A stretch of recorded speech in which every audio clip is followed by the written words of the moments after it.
Bonsoir, bonsoir. Bonsoir, quel plaisir. Quel accueil. Bonsoir Laurent. Bonsoir Pascal. Tu vas bien? Bonsoir à tous. Merci d'être présents une nouvelle fois. Pour rien que la vérité qui compte, si vous le savez, c'est l'émission qui nous ressemble et c'est l'émission qui nous rassemble sur C8. Bonsoir à vous qui nous regardez, évidemment, confortablement installés chez vous. Une nouvelle émission, une nouvelle soirée d'émotions, de rires, de larmes, de joie, de bonheur. Des rideaux ouverts le plus souvent possible, évidemment. Et puis, qu'on peut, hein. Une loge avec notre charmante Rebecca, toujours fidèle au poste. Rebecca, est-ce que vous êtes là? Oui, je suis avec un garçon qui s'appelle Mamadou. Bonsoir Mamadou. Bonsoir. Un ancien Bienvenue. footballeur professionnel. Sportif donc? Ancien sportif. De haut Ancien niveau. sportif. Tout à fait. Vous connaissez bien l'émission, Mamadou? Je la connais. Et vous êtes content de vous retrouver à côté de Rebecca? Très content, très ravi et impatient de découvrir Qui vous invite? exactement. Vous avez une petite idée en tête?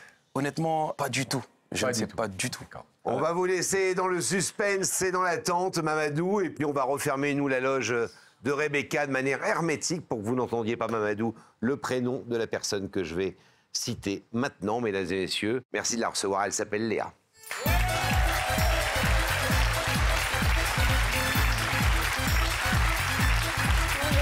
Ça va, Léa?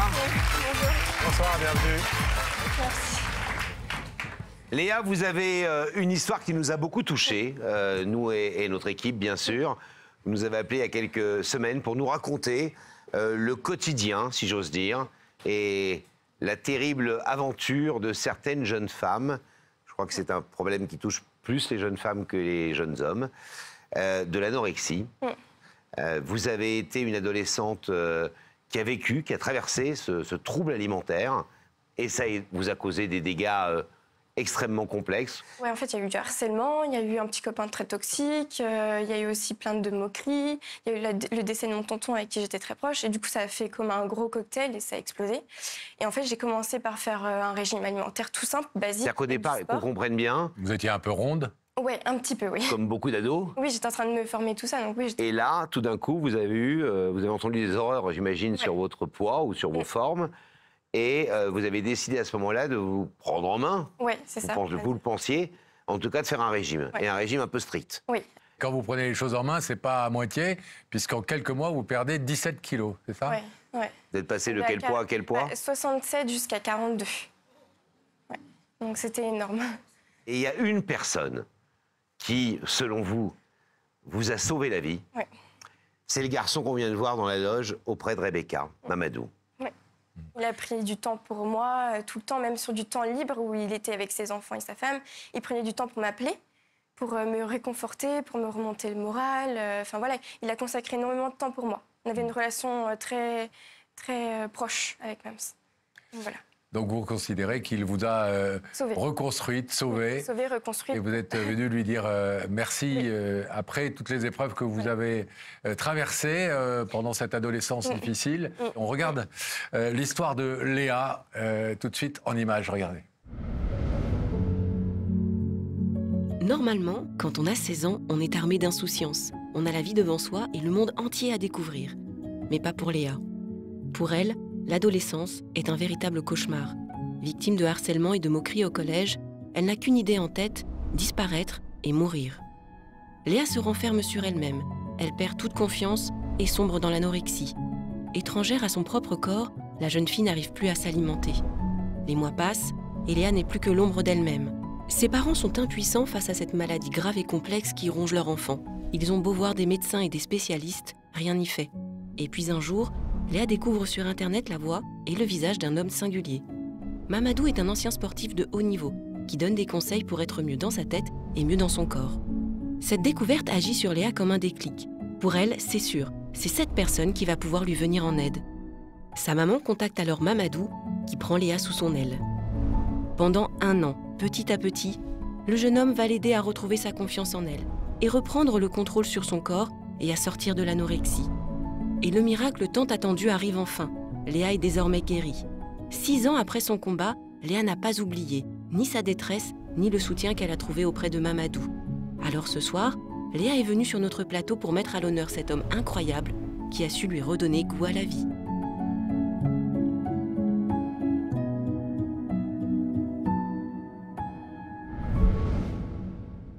Ça a dû être l'enfer pour vos parents, cette période. Ils ont vécu très très mal. On était une famille détruite de toute façon. C'était très compliqué, ouais. Ça a détruit tout le monde. Que vous disaient vos amis du collège quand ils vous voyaient comme ça, mincir, et puis carrément maigrir? Eux, je pense que ça leur a fait peur parce que j'ai perdu beaucoup d'amis à cause de ça. Et puis j'ai très vite arrêté l'école pour justement me focaliser sur la guérison. Et du coup, voilà. Mais eux, je pense que ça les a effrayés. De toute façon, j'ai plus personne de mon entourage du lycée à cause de ça, je pense. Vous vous souvenez des premières rencontres avec Mamadou quand il a commencé à vous mettre, je ne sais pas quelle est sa méthode, mais rapidement, peut-être nous la raconter, mais... On a été à l'aise direct parce qu'en fait, il était comme vous, il met à l'aise directement, on parle normalement et on aborde tous les sujets, en fait. Et après, il aborde les problèmes, quoi. Et en fait, en parlant avec toi, il va analyser que tu as tel problème dans ce que tu es en train de dire qui doit être réparé avant d'entamer le gros problème, en fait.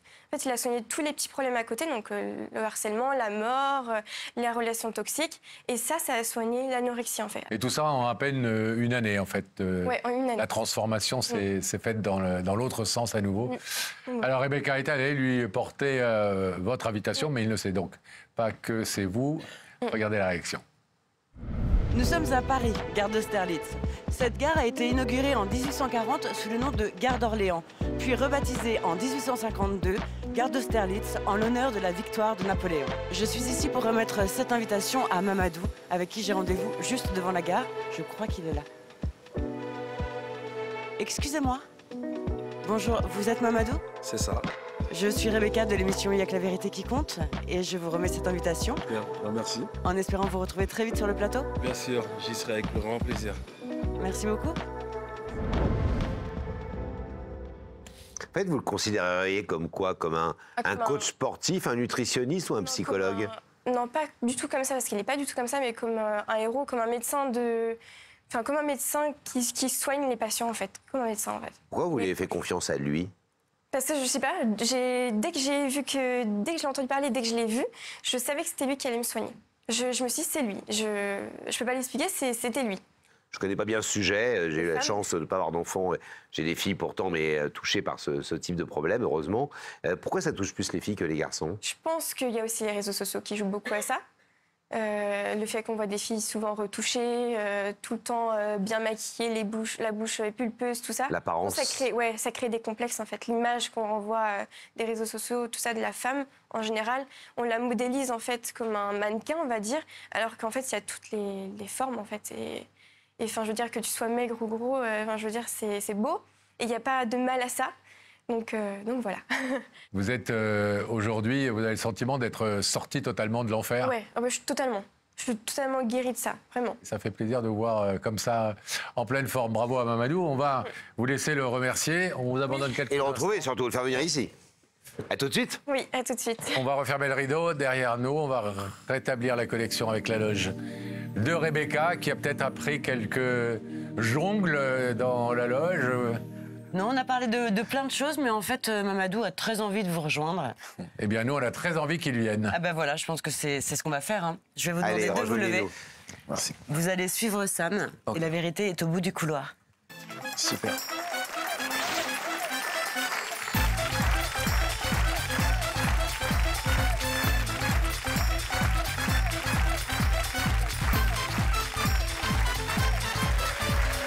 Bonsoir, Mamadou, bienvenue. Voici Laurent.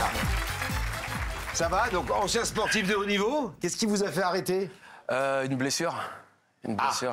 Et oui, Genre comme souvent, malheureusement. Oui. La blessure habituelle des footeux? La blessure habituelle, ouais. C'est vrai que ça a été les ligaments croisés, ainsi que le 5e métatarse. Donc, Je ne connaissais pas celui-là. Ouais. Je connaissais même pas son existence, pour tout vous dire. C'est dans le pied. Oui, je me doute, métatarse. Et ça veut dire que comme tous les sportifs de haut niveau, vous vous êtes reconverti, j'imagine? Toujours dans le foot, toujours entraîneur Pas du tout. Pour le coup, c'est totalement différent. J'ai trouvé beaucoup plus de sens à aider certaines personnes dans leur vie, dans leur cheminement, dans leur quête de sens. Et aujourd'hui, c'est vrai qu'on peut considérer que je suis coach de vie, et conférencier. Donc coach sportif aussi, donc. Et aussi, c'est vrai que j'accompagne aussi. Ça étant un mix presque obligatoire si on veut être mieux. Hein. Exactement. Le mental, le corps sain et l'esprit sain. C'est bien ça. Donc vous nous avez dit que vous n'aviez pas d'idée précise sur la personne qui vous fait venir ce soir. Est-ce que ça pourrait être quelqu'un de votre passé une déclaration d'amour? Je ne pense pas à la déclaration d'amour. Non. Je pense plutôt à une personne que j'ai pu potentiellement aider dans son parcours de vie. Et qui viendrait vous remercier alors? Je pense plus à ça. D'accord. Et pourquoi pas une déclaration d'amour? Parce que bonne question. Parce que je m'y attends pas. Vous avez quelqu'un dans votre vie en ce moment? J'ai quelqu'un. Bon, donc on ne souhaite pas que ce soit une déclaration d'amour. Ouais, on n'en a pas besoin. Hein. Exactement, on n'en a pas besoin. Ok. Est-ce que je vous propose un indice, Mamadou? Oui, je veux bien. Regardez cet écran, une personne va vous poser une question pour essayer de vous mettre sur la piste. Mamadou, lequel de tes 5 sens est le plus aiguisé? Waouh. L'écoute. Donc. Ah, pour un coach, c'est important. Exactement. Donc, ouais. Il faut avoir au moins 2 sens qui marchent bien, c'est l'écoute et ensuite la parole. On est bien d'accord. Donc, ouais, c'est ce qui me vient d'emblée, en tout cas. D'accord. Vous êtes quelqu'un qui sait écouter, qui sait entendre. Je pense que c'est quelque chose de très important dans notre perception de voir les choses, de savoir écouter et de pouvoir proposer une présence à la personne avec qui nous offrons notre temps. Et c'est vrai que j'en ai fait principalement quelque chose d'essentiel. Qu'est-ce qui vous a conduit sur ce chemin-là après votre blessure? Ça s'est imposé comme une évidence ou c'est une rencontre? Oui, ça a été déjà ma dépression qui a suivi la fin de ma carrière de footballeur professionnel parce que partant à l'âge de 15 ans en centre de formation, je ne m'imaginais pas que ça allait s'arrêter du jour au lendemain. Donc la fin de ma carrière a été très difficile. Et ensuite, de la lecture, les différentes personnes qui m'ont permis d'être là où je suis aujourd'hui, donc qui ont été quelque part des références pour moi et des mentors. Et cela m'a permis à développer toute cette faculté, à pouvoir aider les autres à mener une vie qui fait beaucoup plus de sens pour eux. Là, pour l'instant, ce premier indice, il vous indique plutôt le chemin que vous nous indiquiez il y a quelques minutes. Vous nous disiez, je pense que c'est peut-être quelqu'un que j'ai aidé. Oui, d'accord. Est-ce que vous voulez un deuxième indice? Je veux bien. Pour savoir si vous infirmez ou vous confirmez votre première pensée. Je veux bien. Eh bien, regardez à nouveau les écrans. C'est quand la dernière fois qu'on t'a fait une belle déclaration? Wow. Cash, hein? Cash. Quand on parle de déclaration d'amour. Vous l'entendez comme vous avez envie de l'entendre, puisqu'il paraît que votre sens numéro 1, c'est votre oreille. Mettez les mots que vous voulez sur ces mots-là. Alors, je dirais, pas plus tard que ce matin, sur Instagram, un message, un DM, où on me fait part de l'admiration qu'on a à mon égard. Donc, c'est une forme de déclaration très forte. Ça dépend, vous le prenez comme vous voulez. Donc, ça vous arrive souvent que vous ayez des gens que vous rencontrez et qui vous disent le plaisir qu'ils ont à vous connaître? Surtout des personnes que j'ai pu accompagner, surtout ces personnes-là, pas dans la rue, on m'arrête pas pour me dire « Waouh, qu'est-ce que tu es beau !» Ça n'existe pas. Mais surtout des personnes qu'effectivement que j'ai pu aider. Que vous avez pu aider. Vous voulez un deuxième indice, Mamadou? Un troisième. Il y en a déjà eu 2. C'est ce que je dis, je ne dis jamais un deuxième. Vous pouvez faire quelque chose pour les gens qui perdent un peu la mémoire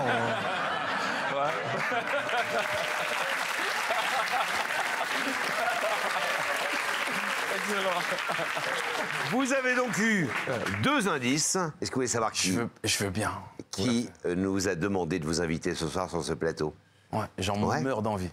Eh bien, si vous en mourrez d'envie, nous aussi, et je suppose que la personne qui est de l'autre côté du rideau a très envie aussi de vous parler, on va d'abord découvrir son visage dans ces écrans.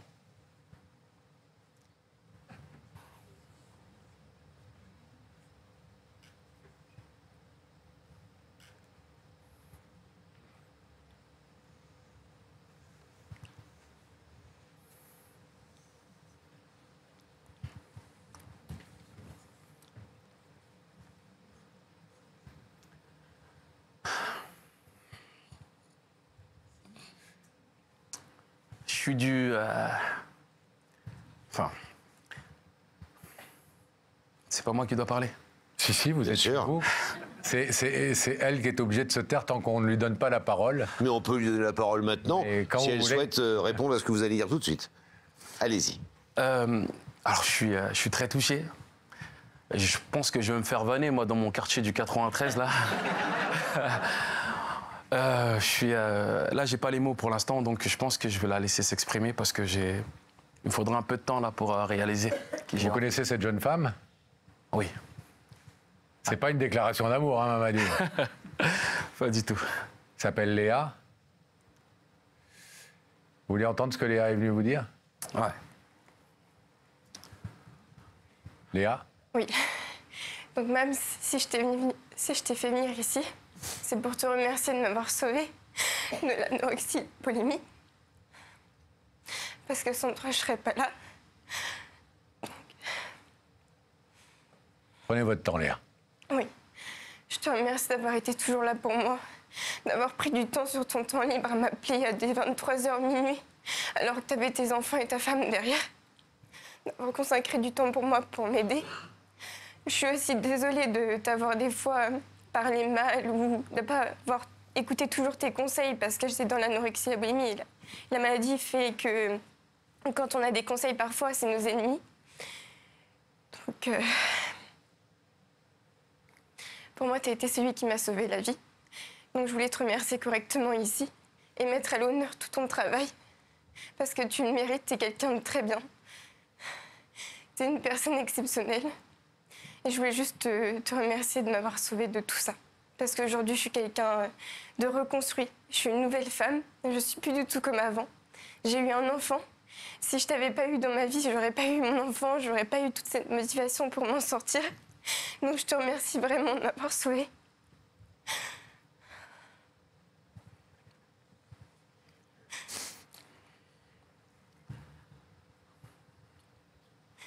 C'est la maman de cette jeune femme, de Léa, qui vous a contacté au départ en vous disant ma fille traverse une période de sa vie extrêmement compliquée, mortifère. Vous vous souvenez de ces premiers appels ou de ce premier appel au secours, j'allais dire, de sa maman et de Léa ensuite? Bien sûr. C'était durant le confinement. Et j'ai reçu un mail qui m'a particulièrement touché. C'était donc la mère de Léa et qui m'a fait part de toute sa détresse, de ses peurs et de toute sa tristesse qu'elle vivait à travers le fait que Léa était anorexique et qu'elle se faisait vomir à l'époque 6 à 7 fois par jour, qu'elle avait tout fait. C'était le cri d'une mère qui ne savait plus quoi faire parce qu'elle avait été déjà voir des psychologues, des psychiatres, elle avait fait tout. Exactement, elle avait fait tout et c'était comme son dernier cri d'espoir. Et je crois que j'ai pris cet accompagnement comme une mission en fait.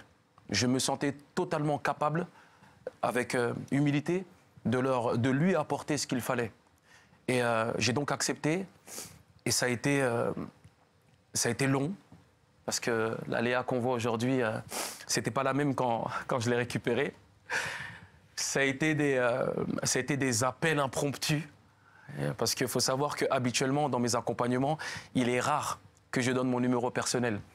Et j'étais tellement touché par cette histoire que je me suis dit qu'il fallait que je donne mon numéro personnel et que Léa puisse m'appeler à tout moment.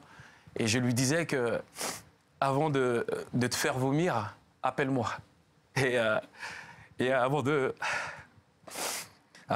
se faire vomir, elle m'appelait et moi j'étais là, je m'éloignais parfois parce que c'était toujours dans des moments où parfois j'étais avec des amis et je m'éloignais et voilà, et je passais mon temps à lui rappeler toutes ces choses essentielles et je lui faisais comprendre combien c'était déjà une femme incroyable et le potentiel qu'elle avait en elle. Et voilà, j'ai toujours cru en elle. Donc, je ne l'ai jamais lâchée, même si parfois elle était grave relou, j'ai envie de dire. Tu me fais chier parce qu'elle repartait dans ses travers. Mais elle n'a rien lâché. Elle n'a rien lâché, ses parents n'ont rien lâché, son frère n'a rien lâché. Et aujourd'hui, je suis tellement fier et je suis tellement heureux parce qu'elle me remercie moi, mais c'est incroyable. C'est un travail incroyable qu'elle a pu faire, elle. L'essentiel pour moi, c'est de la voir heureuse et c'est de la voir mère. Et ça, c'est Ça, c'est grâce à elle, avant toute chose. C'est aussi un message à passer à tous ces adolescents qui traversent cette période tellement difficile qu'est cette maladie de l'anorexie. Les parents n'ont, malgré tout leur amour, ils ont rarement la solution eux-mêmes. Et de voir qu'on peut s'en sortir super bien et qu'on peut devenir une femme accomplie, une maman. Si on peut vous prendre quelques secondes de votre temps et profiter de vos conseils, qu'est-ce que vous donneriez comme conseil à ces parents? La première chose, c'est de conserver le lien, de garder le lien. C'est-à-dire de pouvoir toujours proposer un espace d'écoute. Parce qu'à travers ce que j'ai mis en place avec Léa, elle se sentait aimée. Et il n'y a rien de mieux que de se sentir aimé. C'est quand on se sent aimé qu'on commence à prendre conscience de la valeur que nous avons. Qu'on est aimable. On est aimable, justement. Il faut savoir que l'anorexie, c'est un indicateur de mal-être. Il y a quelque chose au fond de nous qui est peut-être potentiellement qui a été blessé ou qui est en conflit. Et ça, il faut l'entendre. Et ça demande de la patience, ça demande de l'écoute, ça demande également de la connaissance de soi.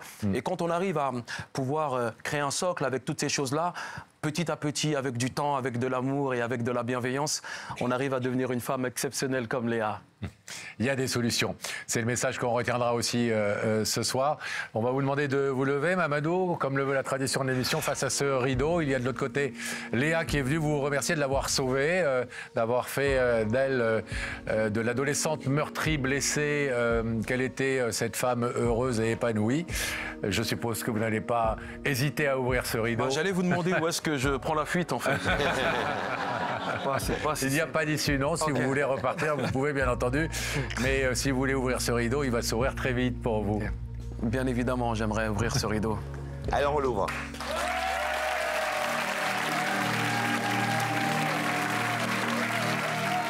Allez-y.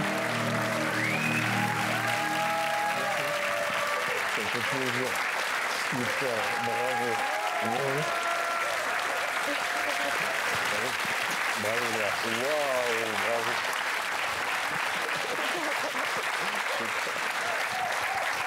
Super, bravo. Voilà la femme qui t'est devenue. Voilà la femme qui t'est devenue. Ça me fait super plaisir.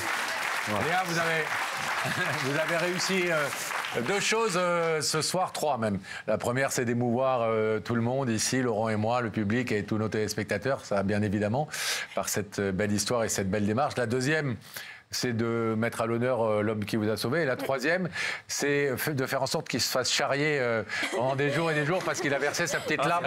Merci pour ce beau moment. Mais les larmes sont rarement des faiblesses, vous le savez. Léa. Merci. Merci à vous. Soyez heureuse aussi. Léa.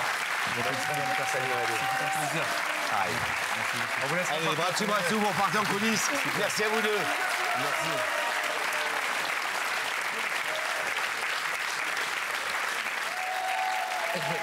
On va découvrir maintenant une nouvelle histoire, Laurent, et voir si Rebecca est toute seule ou accompagnée dans sa loge. Rebecca. Oui. Un homme, une femme. Un homme et un Marseillais. Ah. Ah oui, toujours. Ah ben vous êtes ravis là. Je suis avec Yvan. Oui, ravi à moitié parce que Yvan il vit à Cannes. Ah. Donc c'est un Marseillais exilé à Cannes. C'est un traître. Un peu. On aime les Cannois, on aime les Marseillais, évidemment, public de cœur. Vous savez pourquoi vous êtes dans la loge à côté d'une Marseillaise de cœur, Rebecca, mon cher Yvan? Oui, je sais qu'il y a quelqu'un qui veut me dire quelque chose. Ça, on le sait aussi. Mais vous ne savez pas qui? Alors, j'ai des doutes sur deux personnes. Ouais. D'accord. Mais je ne suis pas sûr de qui ça peut être. Un homme, une femme? Deux femmes. Deux femmes? Moi, j'ai expliqué qu'on ne pouvait pas avoir deux femmes derrière le rideau. Je sais bien. Mais je pense à deux femmes différentes. Yvan, vous savez quoi? Pour l'instant, on va vous laisser avec une seule femme. Elle s'appelle Rebecca. Ouais. Vous avez encore le temps de parler, et puis on va nous fermer hermétiquement la loge pour que vous n'entendiez pas, évidemment, le nom de la personne que je vais citer maintenant. Merci, Franck Brocal. La loge est fermée? La loge est fermée. La personne qui a une vérité très importante ce soir à dire à Yvan. Elle s'appelle Stécie, mesdames et messieurs. Merci de l'accueillir.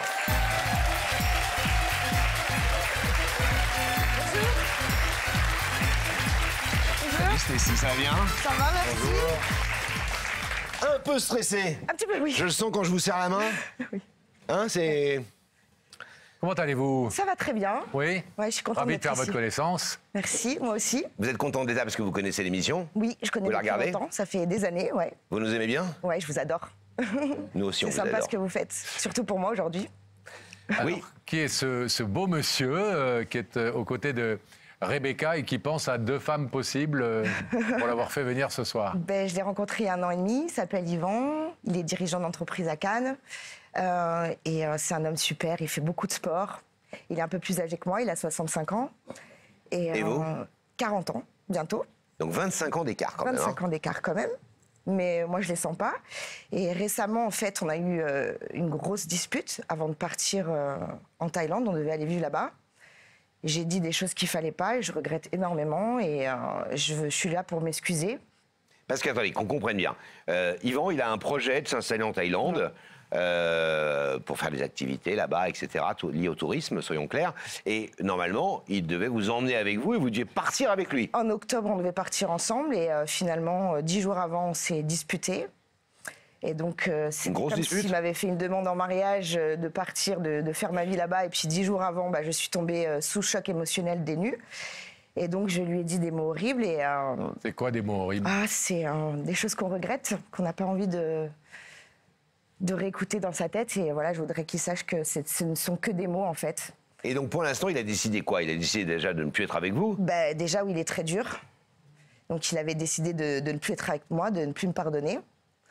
Et donc, de ne pas partir avec vous? Et de ne plus partir avec moi, forcément. Sauf que moi, ma vie, je la vois avec lui.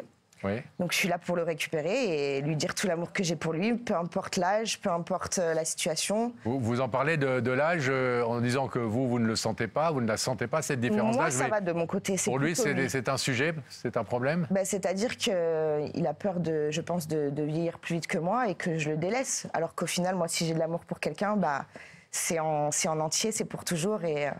Et voilà, je vois pas les choses de la même manière que lui, en fait. Même s'il a eu beaucoup de femmes dans sa vie, je voudrais être la dernière, en fait. Vous avez des enfants, vous êtes... J'ai un petit garçon. Oui. En garde partagée, qui a 10 ans bientôt. Et moi, il s'entend avec votre petit garçon, Yvan? Ça se passe très, très bien. Ouais. Ils sont... Enfin, quand ils se voyaient, c'était vraiment très complices. Ils faisaient la bagarre, etc. Surtout que lui, il est balèze, donc il lui apprend des prises de Krav Maga, etc. Donc c'est sympa. C'est l'art martial, c'est un gros sportif. Il va à la salle 3 fois par semaine, il lâche rien. Franchement, ça me rappelle quelqu'un, moi. Ouais. Du coup, je m'y suis mise aussi et voilà, on fait un bon couple goals, je pense, et on a fait aussi des jaloux dans notre entourage, donc des gens qui, je pense, n'apprécient pas la relation ou disent du tort. Alors moi, je suis venue là pour dire tout l'amour que j'ai pour lui, il est sincère, il est véritable. Et voilà. Là, qu'on comprenne bien, en ce moment, vous êtes séparés? Ouais. En fait, on est séparés, on s'est écrit des mails, parce que lui marque des choses sur Facebook. Et moi, je suis, outrée par ce qu'il marque. Et en fait... Il marque quoi? Que des annotations, mais je suis sûre qu'en fait, au fond, il pense encore à moi. Mais soyez plus clair, parce qu'on ne comprend pas très bien. Là, vous ne nous avez pas dit les mots horribles que vous lui avez dit. OK, on entend. Votre pudeur, vous ne voulez pas vous les répéter. Voilà. Très bien. Qu'est-ce qui marque comme annotation sur Facebook? Des choses sur les femmes, qu'il aime, sa liberté, et qu'il a besoin de rendre de compte à personne. Ce qui veut dire qu'il y a de fortes chances qu'il vous ferme le rideau au nez ce soir. J'ai un peu peur. En fait. Je suis cash, excusez-moi, je vous dis les choses, mais bon... Est-ce qu'il va oser s'afficher devant la France entière avec moi? Je ne sais pas. Quand vous dites ça, voilà. Pour l'instant, votre relation à tous les deux était plutôt discrète? Toujours. On n'a jamais divulgué notre relation, sur Facebook ou à son entourage, ou des choses comme ça. On se voit tous les deux, mais que tous les deux, en fait. Souvent. Il a une fille Oui, il a une fille. Moi, je l'ai déjà rencontrée, mais ce que je veux dire par là, c'est qu'on partage plus de moments à deux. Une fille qui a pas loin d'avoir votre âge. Un petit peu plus jeune que moi. Plus jeune que vous. Donc, oui. Et comment sa fille accepte votre relation, par exemple? Eh bien, au début, c'était peut-être un petit peu délicat, je pense, de par l'âge. Et après, ça s'est aplani. Quand elle m'avait rencontré, etc., ça s'était arrangé. Elle avait fait abstraction. Et je pense que ces derniers temps, le sujet est revenu sur le tapis puisqu'on a eu des engueulades, etc. Et que je pense qu'elle le verra avec une fille plus âgée. La deuxième à qui il pensait. Voilà.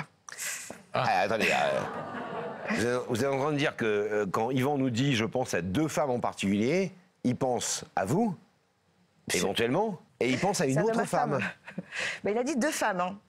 Oui, mais Et vous savez quelle est la deuxième femme? Vous pensez à quelqu'un en particulier ou... J'en connais une, mais Il y a j'espère que quelqu'un la d'autre deuxième, c'est moi quand même. Il y a quelqu'un d'autre dans sa vie? Il y a eu quelqu'un avant moi qui est toujours persistant, mais moi, je veux la place pour moi. Voilà. Ça veut dire donc, soyons clairs, il va arriver sur le plateau dans quelques instants, puisqu'il a accepté l'invitation. Nous, on l'a vu déjà, auprès de Rebecca. Il va s'asseoir en face de nous. Il va vous découvrir dans l'écran, s'il le souhaite. Et là, deux possibilités s'offrent à lui. Donc, soit c'est vous qui voit, nous, on sait que c'est vous qui va voir, mais peut-être qu'il va être très déçu de ne pas voir la deuxième personne dont il nous parle. Mais on va le voir à son visage. Hein. Et si jamais il laisse ce rideau fermé? Ah bah, je vais repartir... Ah, vous partirez pas en Thaïlande, ça c'est sûr. Je vais pas être bien. Ouais, ça c'est sûr, pas en Thaïlande. En tout cas, pas avec lui. Mais non. ça veut dire quoi? Ça veut dire que vous déciderez... quand il est parti en octobre, déjà, j'ai cru que j'allais mourir. Et si ce soir, il ouvre pas le rideau, bah, je vais être très, très déçue, bien sûr. Mais ça veut dire que vous êtes une jeune femme. Oui, je m'en rends compte, mais... Vous aurez une sorte de fin définitive, vous mettrez le mot fin à la fin de cette histoire, si ce soir, il ouvre pas le rideau? Bah, il faudra bien que je me soigne, oui. Mais bon, j'espère pas, franchement. Voilà. On n'espère pas non plus, bien sûr. Bon, vous savez quoi, on va faire le maximum. Ouais. Mais malheureusement, on peut faire ce qu'on peut. À un moment donné, c'est le cœur de la personne qui est en face de nous qui parle. Et on n'a pas beaucoup de possibilités de forcer cela. Donc on va faire le maximum. Surtout qu'il a l'air costaud, donc... Ouais, faites attention à vous, hein.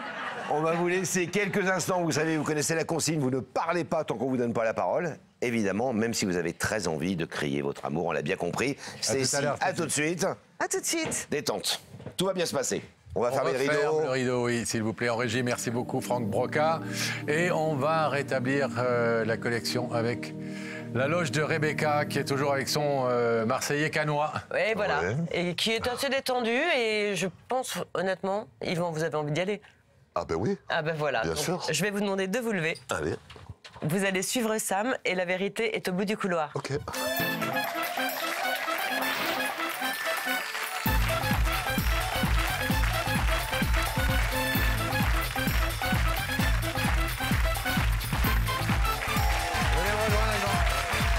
Bienvenue, Pascal. Enchanté. Laurent, attention. Bonsoir Laurent. Salut, comment ça va? Ça va très bien. Asseyez-vous là. Allez. Vous allez bien? Très bien. Bon, pas stressé? Non, ça va. Détente? Oui. Vous êtes balèze, hein Vous faites du sport beaucoup? Beaucoup, oui. Oui. Oui, oui. À Cannes? À Cannes. D'accord. Pour l'instant, à Cannes, oui. Quel genre de sport? Sport de combat et musculation. Vous faites quoi en sport de combat? Krav Maga. Ah ouais. Ah, ma gare. Voilà. Donc, faut pas vous chercher des noises.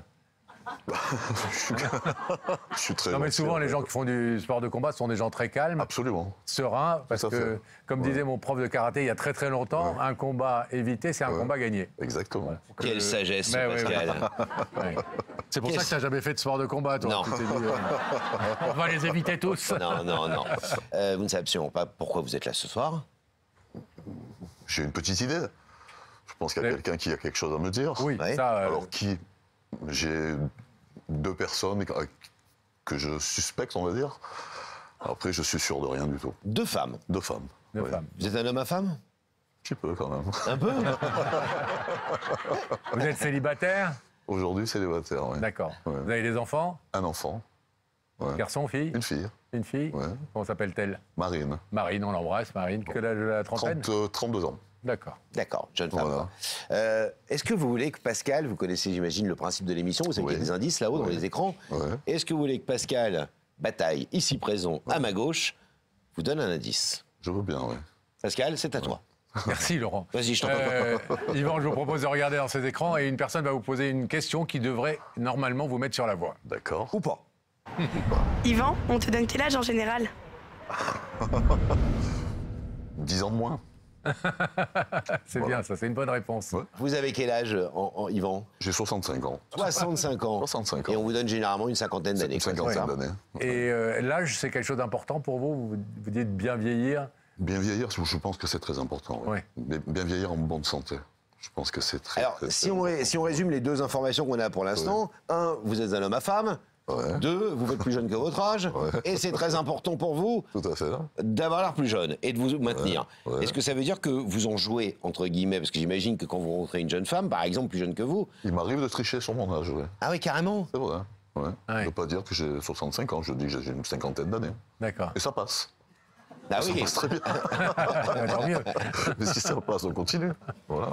Est-ce que je vous propose un deuxième indice? Oui. Regardez, au même endroit, une autre question va vous être posée. Yvan, tu aimes jouer à pile ou face? Voilà. Ça, c'est de l'indice. Hein. Est-ce que vous aimez, entre guillemets, vous l'avez compris, jouer à pile ou face, c'est-à-dire de temps en temps, certains moments de votre vie, comme ça, jouer ça sur un coup de dé, si j'ose dire, une pièce qu'on envolera en l'air pour prendre une décision. Est-ce que c'est un peu votre genre? Pas trop mon truc, non. Non. Vous êtes beaucoup plus rationnel? Beaucoup plus rationnel, oui. Ouais. Vous pesez les décisions que vous prenez? Aujourd'hui, oui. Beaucoup moins avant, quand j'étais plus jeune, forcément. Aujourd'hui, je pèse un peu plus quand même, oui, les décisions. Ouais, je prends le temps de les prendre. Est-ce que on peut en savoir un petit peu plus sur ce qu'il y a dans votre tête là tout de suite? C'est-à-dire, en clair, vous nous dites, je pense à 2 femmes. Ouais. Est-ce que vous pourriez peut-être nous donner à nous un petit indice sur chacune de ces femmes? Sans dire le prénom, sans rien dire? On n'en parle à personne, hein, premier. Mais c'est rare de penser à 2 femmes différentes. Pardon? C'est rare de penser à 2 femmes différentes. Je pense à 2 ex, en fait. 2 ex. 2 ex? Voilà. Qui pourraient venir vous oui. reconquérir comme C'est possible, ça se oui. passe C'est possible. régulièrement dans cette émission. C'est ce à quoi je pense, oui. D'accord. Exactement. Ouais. Il y a une des 2 que vous préféreriez voir ça, c'est de pas l'autre gentil, côté ça. du rideau? Ça, c'est pas On gentil. va pas vous demander laquelle, mais les 2 pourraient être des bonnes nouvelles, les 2 pourraient être des mauvaises nouvelles, ou il y en a une des 2 meilleure que l'autre? J'aurais une préférence pour une des 2, oui. D'accord. Ouais. Bon. Effectivement. Brune, blonde? Brune, toutes les 2. Ah bon? Comme ça, au moins.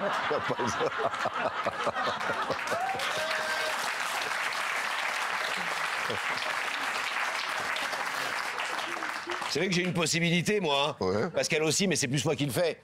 C'est que moi, je peux passer d'un côté à un autre. Je suis chez moi, ici. Donc, 2 brunes. Oui. Ouais. Les 2 ont de beaux yeux? Oui. Les 2 ont l'air souriantes? Plus une que l'autre. Ouais, je crois, hein. Ah bah, c'est celle qui sourit pas, là. Quel taquin. Eh, quelle chance. Moi, j'adorerais être sur un plateau de télé, attendre éventuellement 2 femmes de l'autre côté et avoir l'embarras du choix. Bah oui. C'est bien, non? Eh bien, rêve toujours. Ou peut-être... Mais toi, tu es heureux en amour. l'embarras du choix ou le choix de l'embarras. Ou le choix de l'embarras. Au choix. Ouais. Allez, je vous propose de regarder à nouveau ces écrans et notre réalisateur préféré, Franck Broca, va pouvoir transpercer le rideau grâce à ses caméras.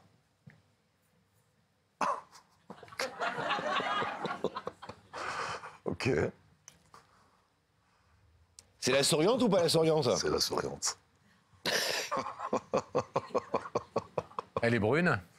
Elle est plus que brune, oui. C'est une vraie brune. Oui, oui. Très jolie femme. Je confirme. Oui, oui. Aucun doute là-dessus. Donc pas extrêmement étonné de voir Stécie de l'autre côté de ce plateau. Pas plus que ça, non. Ça faisait partie de vos Oui, deux hypothèses. Tout à fait. D'accord. Tout à fait. Ouais. Très jolie femme. Très jolie femme. Très beaux yeux. Effectivement, oui. C'est dur parce qu'il faut rester poker face là, vous avez vu, hein? Hein? Ouais. C'est dur, hein. Est-ce que, Yvan, Oui. vous voulez, sachant que vous êtes entièrement libre de dire non, écouter ce que Stécie a à vous dire ce soir sur ce plateau? Oui. Oui? Oui. Bien sûr. Stécie, c'est à vous. Bonjour Yvan. Bonjour. Bon, bah, j'espère que tu vas bien, Oui. que tu as fait bon voyage. Uh-huh. Si je t'ai emmené ici, c'est d'abord pour m'excuser de ce qui s'est passé entre nous. Comme tu dis, je suis brune, j'ai un tempérament pet sec. Je suis allée trop loin dans ce que j'ai dit.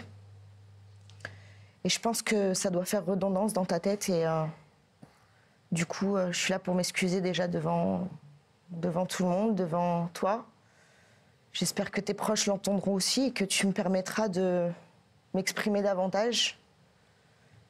Puisque j'ai franchi un cap, je suis allée trop loin et pourtant notre histoire a été si belle. Ça fait 1 an et demi qu'on était ensemble, qu'on partageait tous nos moments, toutes nos heures, tous nos voyages qu'on a faits. Marrakech, Londres, Dubaï, tout ça. Le sport aussi qu'on partage ensemble. Ça m'a donné une hygiène de vie. Et puis d'un coup, d'un seul, tu m'as lâchée. Et je me suis sentie tellement perdue. Et je regrette tellement ce qui s'est passé. Qu'aujourd'hui, pour moi, c'est une tentative, voilà, de te dire j'ai envie qu'on réessaye. J'ai pas envie que tu me laisses tomber. J'ai pas envie que tu partes en Thaïlande tout seul. J'ai pas envie que tu me laisses. J'ai envie d'être là pour toi et j'ai pas envie de te laisser. Même si tu vieillis, si tu deviens plus âgé. Et je m'en fiche en fait. Mon cœur, il est avec toi et il est avec toi pour toujours. Et j'ai envie que tu me pardonnes tous ces mots durs que j'ai eus. Et qu'on recommence comme avant, voilà. C'est important pour moi de te dire que t'es un pilier, t'es un amour, t'es un ami, tu peux jouer tous les rôles. Et j'ai pas envie que ça s'arrête en fait, j'ai envie de continuer. Quitte à tout lâcher en France, je suis prête à le faire. Et je suis prête à le faire jusqu'au bout de ta vie en fait. Je sais que tu as eu beaucoup de femmes dans ta vie, mais je voudrais être la dernière, si c'est possible. Voilà. Il n'y a que ça qui m'intéresse, de te dire que je suis là pour toi et que je regrette mes mots durs et que je veux que tu oublies et qu'on reparte ensemble d'ici. Et qu'on reparte ensemble pour toujours. Alors je sais que c'est dur parce que... Mais en vrai, je te vois pas avec quelqu'un d'autre, je te vois avec moi. Donc je tente le tout pour le tout. Bon, mais tant pis pour les autres. Voilà. Je m'en fiche des autres, c'est moi qui veux la place.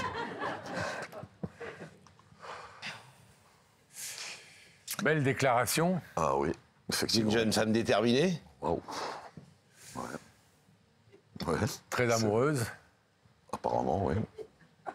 Et qui fait en plus la démarche devant tout le monde de s'excuser, de vous demander pardon pour des mots, on ne sait pas et on ne cherche pas à savoir ce qui a été dit. Oui, moi je sais précisément de quoi elle parle. Bien sûr, mais en l'occurrence, ce qui est important, c'est la démarche d'aujourd'hui. Ouais. Avec l'espoir évidemment que vous l'entendrez, c'est l'espoir de Stécie, c'est pour ça qu'elle est là ce soir. Vous aviez conscience de l'intensité des sentiments qu'elle vous porte? Pas à ce point-là, non. Ah ouais? Pas à ce point-là, non.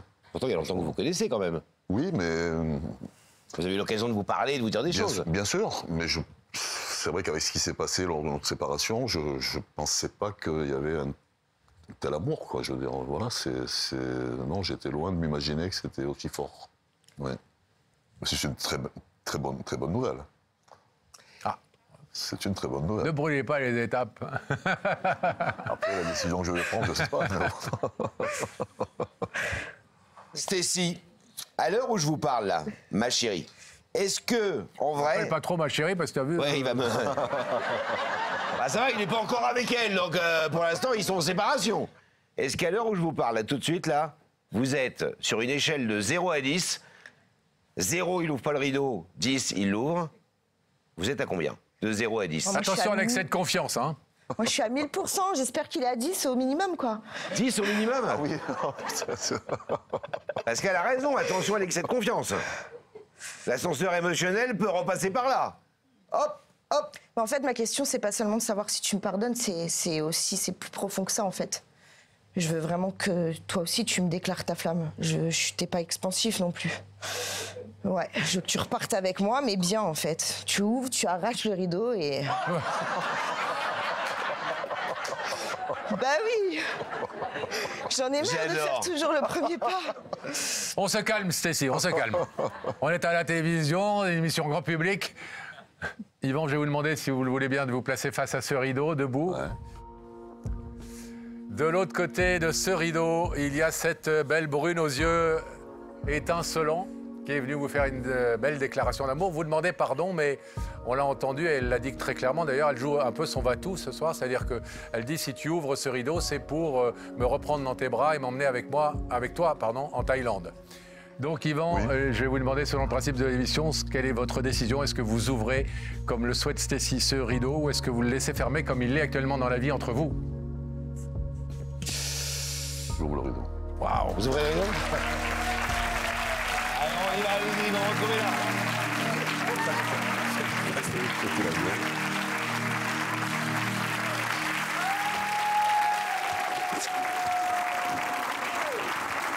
Pardon. Pardon.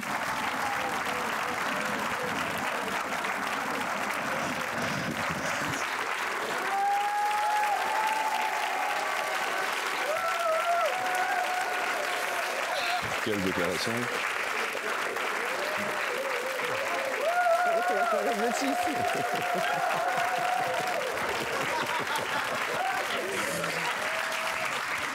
J'en tremble. Alors, C'était pas gagné, Stécie, hein, quand vous êtes arrivée, elle n'était pas sûre du tout d'elle. Mais vous avez fait une très belle déclaration et je pense que vous avez réussi à toucher le cœur d'Yvan et à lui prouver votre sincérité. Difficile de refuser, quoi. moi, si je veux titiller un peu le dossier, quand même, parce que c'est mon rôle un peu dans cette émission, il y a un truc que j'ai pas super entendu de la part d'Yvan. C'est quoi? Sois honnête. Vas-y, allez. Non, mais c'est vrai que vous disiez, je veux que tu cries notre amour, je veux que ce soit officiel, etc. J'ai pour l'instant pas entendu un mot de la part d'Yvan. Ouais, c'est toujours comme ça. Ah, ouais, tu rapproches. Mais un mot, quel mot? Je sais pas. Si j'ai ouvert le rideau, je pense que ça va tout dire. Oui. C'est sa façon à lui de dire je t'aime. Non. On est d'accord, non? On va dire que l'ouverture du rideau, c'est votre façon à vous de dire je t'aime, comme dit Pascal? Ils t'arrêtent pas de s'embrasser les deux, hein? Ça va être chaud en Thaïlande, hein? Je crois que je lui dirais en privé. C'est mon docteur amour, il a fait de moi, il a révélé la femme que j'étais. C'est vrai, j'ai pas toujours été heureuse auparavant et je pense qu'il doit s'en rendre compte, qu'il le sait et que tu continues, quoi. Tu lâches pas l'affaire comme ça, tu me laisses pas tomber, tu m'emmènes au sport, c'est en Thaïlande et partout et c'est bon, quoi. Beau programme. Bon, on vous souhaite beaucoup de bonheur à tous les deux. On vous laisse partir tranquillement. Bras dessus. Allez, bras dessous, vous repartez les deux. On y va. Vous êtes heureux, en Thaïlande ou ailleurs. Et donnez des nouvelles. Et belle vie. On viendra vous voir sur la place. Grand plaisir. Au revoir. Et ben voilà, tout est bien qui finit bien.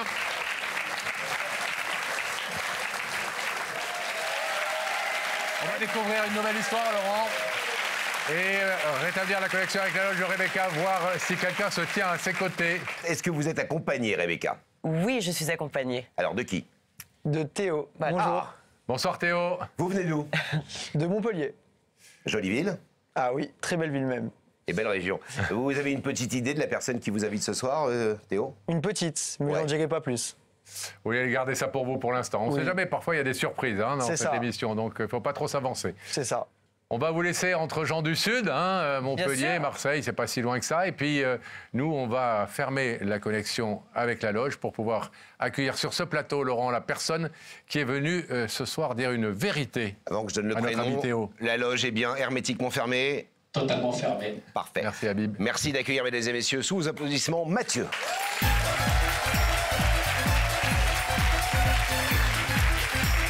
Salut Mathieu. Ça va bien? Est-ce qu'il vous fait un petit croix? Bonsoir Mathieu, asseyez-vous.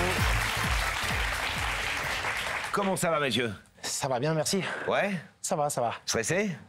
Un petit peu, mais ça va. Autant que le jeune garçon qu'on vient de voir dans la loge aux côtés de Rebecca? Je pense autant que lui, ouais. Autant que lui? Ouais, je pense, ouais. Alors, c'est pas le seul point commun que vous avez, Non. le stress. Non. Le garçon qu'on vient de voir et qui vient de Montpellier pour découvrir la vérité ce soir sur ce plateau, c'est quelqu'un qui est cher à votre cœur, puisqu'il s'agit de votre fils.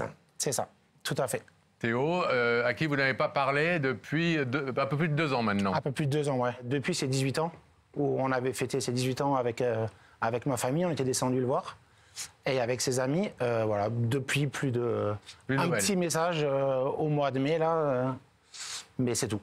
Quand vous le racontez comme ça, on a l'impression que ça a été vraiment brutal, mais en fait, il y avait quand même un éloignement progressif tout au fil de l'adolescence avec Théo, après votre séparation avec sa maman. C'est ça. Donc moi j'ai été séparé, ça fait 18 ans. Donc, Il était enfant. Il était enfant. Moi j'habite près de Strasbourg. Donc sa maman était dans la région. On s'est rencontrés, Théo est venu. On s'est séparés. Elle est retournée dans sa famille. Et voilà, donc après c'était quelques fois chaque année. C'est-à-dire que vous le voyiez à l'époque comme les papas divorcés, entre guillemets. Vacances scolaires. C'était vacances scolaires, grandes vacances, etc. etc. Voilà, pas un week-end sur deux, pas une semaine sur deux. C'était pas possible, non. Mais alors, qu'est-ce qui s'est passé il y a 2 ans quand vous êtes allé, je crois, à Montpellier, fêter son anniversaire, à Théo, avec votre compagne, c'est ça, je me trompe pas? Non, donc avec ma femme, avec ma sœur et ma maman. D'accord. Votre compagne, votre sœur et votre maman, donc sa grand-mère, a priori, vous dites, tiens, on va fêter l'anniversaire de mon fils, tout va bien se passer. Comment ça s'est passé ce week-end-là? Très bien. Très bien. Enfin, en tout cas, c'est notre ressenti à nous. Je parle là au nom des 3 autres. Pour nous, c'était vraiment... voilà. Tout le monde avait son cadeau, vous avez soufflé des bougies. On a dormi sur place, on a fait... Voilà, c'était avec ses copains, avec la famille de Montpellier. Un week-end, après on s'est encore vu le dimanche et tout ça. Non, pour nous... rien qui présumait ou qui présageait 2 ans sans nouvelles après. Mais alors qu'est-ce qui s'est passé? Rien du tout, du tout, du tout. Non. Même dans les jours qui ont suivi, il n'y a pas eu de réflexion, il n'y a pas eu de remarques désobligeantes qu'il aurait mal vécu? Non, vraiment aucune. Mais je pense que c'est une réflexion au fur et à mesure. Voilà, où le papa qui n'était pas présent quand il l'aurait espéré. Vous voulez dire que, pour bien comprendre, qu'il vous en voudrait aujourd'hui, il y aurait le contre-coup, entre guillemets, d'une sorte d'absence, de ressentiment lié à cette absence, et qu'en fait, vous payez aujourd'hui les pots cassés d'un truc qui s'est passé dans le passé, c'est ça? Très bien dit, c'est ça, je pense, oui. Oui. Ah ouais, c'est... Alors, il faut préciser que vous êtes plutôt en termes tout à fait cordiaux avec sa maman, enfin, il n'y a pas de brouille, et qu'elle-même a essayé de se faire un petit peu l'ambassadrice de votre demande, de reprendre contact avec lui, mais en vain. En vain. Elle a... Donc, je passais par elle, hein. Oui, je passe par elle pour avoir ses nouvelles. C'est comme ça. Mais ouais, de ce côté, c'est... quand je commence à parler de toi... ça se referme, il y a un mur, donc voilà, j'arrête. Mais quand vous envoyez un SMS, par exemple, comment tu vas mon fils, un truc à la con, il vous répond quoi? Il répond pas. Il répond pas. Ah, il répond pas à un message? J'ai eu, comme dit, un message au mois de mai 2023, où là, voilà, le dernier message, entre guillemets. Voilà, mais un long message qui disait quoi, là, qu'il aurait aimé que je sois plus présent et tout ça. Donc il a quand même verbalisé ses griefs, ses reproches. Il a écrit une fois, oui, au mois de mai, ouais. Est-ce que vous avez le sentiment qu'il y a eu un moment dans votre vie à tous les deux où vous avez été proches, où il y a eu vraiment une jolie relation entre vous? C'était... non, c'était plus du copain-copain, puisque quand il était petit, donc c'est sa maman et sa grand-mère qui s'en sont beaucoup occupés. Et puis quand moi je le voyais, c'était les vacances scolaires. Donc pendant les vacances scolaires, on a le temps on fait des activités, on part en vacances. C'était voilà. Je pense qu'il n'y a jamais vraiment eu ce lien. Maintenant, moi, si je dois faire un petit peu le bilan de tout ça, voilà, c'était. Je pense que c'était plutôt copain-copain que père-fils. Cette relation copain-copain, plus que père-fils, on a essayé de la raconter en images. Regardez. Cela fait 2 ans maintenant que Mathieu n'a plus de contact avec son fils Théo. Et le plus dur dans tout ça, c'est que Mathieu ne sait pas vraiment pourquoi. Quand il se sépare de la maman de Théo, le petit garçon n'a que 2 ans. Il va donc vivre avec sa mère et déménage loin de son père. Bien que les 2 parents restent en bons termes, plus rien n'est comme avant.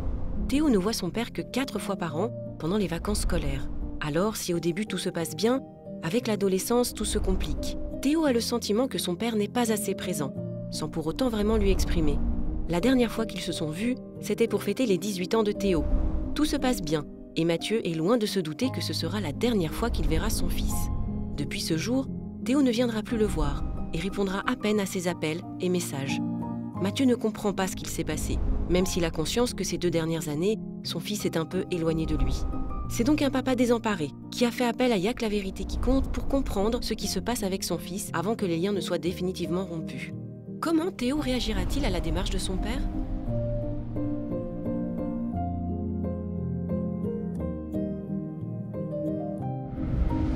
On le voit, une relation de papa divorcé qui s'occupe de son fils, mais bonne relation tout de même. Qu'est-ce que vous vous reprochez à vous-même aujourd'hui? Vous pensez qu'il y a des trucs que vous n'avez pas fait, mal fait, pas suffisamment fait? Pas suffisamment fait, c'est sûr. Pas suffisamment pris de nouvelles. Pas suffisamment pris le temps d'aller le voir. J'ai eu une petite fille en avril 2022 avec ma femme. Et voilà, et ce lien aujourd'hui, voilà, je suis obligé de faire le bilan de moi-même et de dire, voilà, j'ai manqué... Vous alliez dire j'ai merdé. J'ai failli, mais ouais, je peux dire, oui, je pense que j'ai merdé à un certain moment. Théo, il connaît sa petite sœur? Malheureusement, il l'a jamais vu, non. Ah ouais. Ça peut pas être justement le fait que vous ayez un deuxième enfant qui ait pu finalement le rendre encore plus malheureux. C'est un troisième, puisque j'en ai encore un autre entre-temps, qui a 10 ans, qui a 11 ans, pardon. Non, justement, là, il était vraiment très enthousiaste à l'idée que sa petite sœur arrive. Et puis voilà, il l'a jamais vu. Et donc, voilà. On va voir s'il a répondu à l'invitation de Rebecca. Ça, nous, on le sait, parce qu'on l'a vu déjà dans la loge de Rebecca. Mais on va peut-être voir la séquence où Rebecca invite Pascal. Comment a-t-il réagi, effectivement, quand il a reçu la visite de notre petite blonde en doudoune rouge? Regardez. Avec un peu plus de temps, je vous aurais bien emmené à Montpellier pour voir la place de la Comédie, pour voir l'architecture. Mais nous n'avons pas beaucoup de temps et aujourd'hui, nous sommes à Clapiers pour remettre cette invitation à Théo, un jeune apprenti boucher de 20 ans qui habite juste ici. On y va.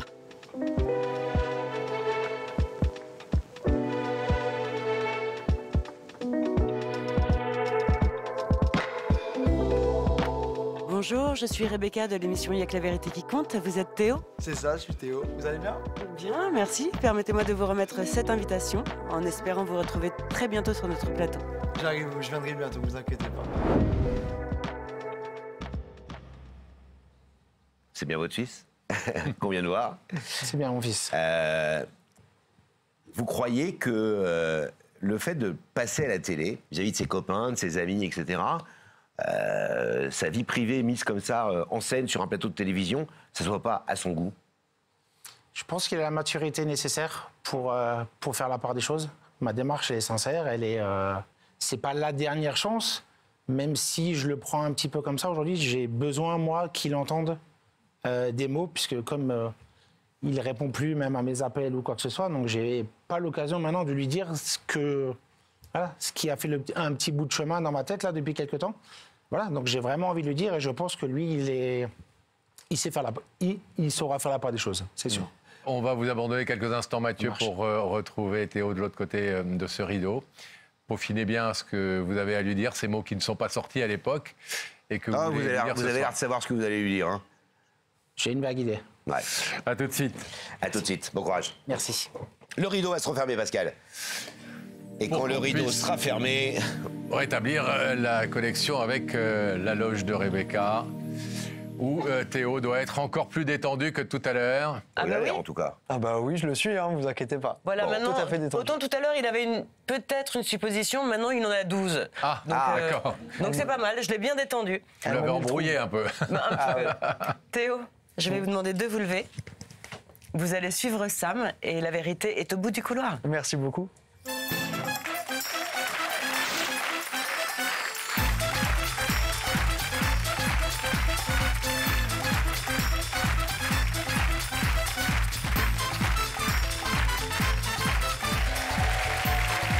Bienvenue Théo. Bienvenue, merci. Salut Théo. Merci. Théo. Oui. Vous êtes jeune? Oui, un peu. Hein, la vingtaine? Oui. C'est un métier d'artisanat extrêmement important. Vous êtes boucher. Charcutier de traiteur. Charcutier, c'est pas la même chose. Non. Traiteur. Et boucher aussi. Et boucher aussi. Et vous habitez Montpellier, ça on le sait et on l'a vu. Alors, vous connaissez l'émission? Oui. Vous la regardez? Un petit peu, j'aime bien. Ouais? Oui. Qu'est-ce qui vous plaît? Les retrouvailles, les réconciliations, oui, c'est ça. Et les hommages? C'est ça. Des histoires des fois un peu folles. Les déclarations d'amour? Aussi. Vous avez quelqu'un dans votre vie? Oui, j'ai une copine. D'accord, donc on espère que c'est pas une déclaration d'amour alors. Peut-être pas. Coup de foudre dans le rayon boucherie? Non, je pense pas non plus. On a déjà eu ça, hein? Est-ce que je vous propose un indice? Non, j'en veux pas. Vous voulez pas d'indice? Non, je veux pas d'indice. Mais alors qu'est-ce que je vais en faire, moi, de mes indices? J'ai envie de vraiment être surpris de la personne en face. Ah ouais, mais vous savez que nos indices, ils aident pas forcément beaucoup, hein? Oui, ça s'appelle des indices, mais ce ne sont pas. Bah, peut-être un indice alors. Un indice? Allez. Un indice. Regardez là-haut, Théo, quelqu'un va vous poser une question. Théo, tu crois qu'il vaut mieux dire les choses tout haut ou les garder pour soi? Dire tout haut. Dans cette émission, comment vous dire, il n'y a que la vérité qui compte. C'est une émission où on dit souvent la vérité tout haut, donc... Ah, mais c'est ce qu'il faut. Ouais. Moi, je suis pour ça, oui. Vous trouvez que Pour la toutes les vérité. vérités sont bonnes à dire? Toutes. Sont pas forcément bonnes à entendre, mais sont bonnes à dire. Donc. Elles font pas forcément plaisir à entendre. Non. Mais vous arrive parfois de retenir votre bouche et de rien dire par rapport à une situation pour éviter justement de blesser, Selon les personnes. Après, il y a des personnes avec lesquelles je ne me retiendrai pas. Il y a des gens avec qui je sais que ce qu'ils ont fait, c'est pas forcément voulu, donc je vais pas les attaquer sur ça, mais il y a des gens sur lesquels je n'aurai pas de pitié. Donc en espérant que la personne derrière le rideau ne soit pas une de ces personnes-là. Ah. Pensez à un homme ou une femme? Moi, je pense à un homme. Vous pensez à un homme? À mon père plus particulièrement. À votre père? À mon père. Après, je vais pas en dire trop parce que si c'est pas lui, après, va se sentir attaqué de l'autre bout de la France. Donc je vais pas trop dire. Votre père il s'appelle comment votre père? Mathieu. Vous êtes fâchés tous les deux? Ça se passe mal, on va dire. Enfin, c'est pas la relation qu'un fils et un père rêveraient d'avoir. D'accord. Mais donc ça pourrait être lui? Ça pourrait être lui. Mais je ne mâcherai pas même aussi c'est lui. Et sinon, un client de la boucherie, la viande n'était pas terrible, un peu nerveuse, non? Ça, ici, il vient ici pour dire ça, c'est rigolo quand même. Ouais, vous avez raison. J'en rigolerai. Des choses plus importantes à dire, oui. C'est ça. Alors Pascal. Théo, est-ce que je vous propose de découvrir le visage de cette personne qui vous invite ce soir parce qu'elle a quelque chose de très important à vous dire? Oui, je le veux bien.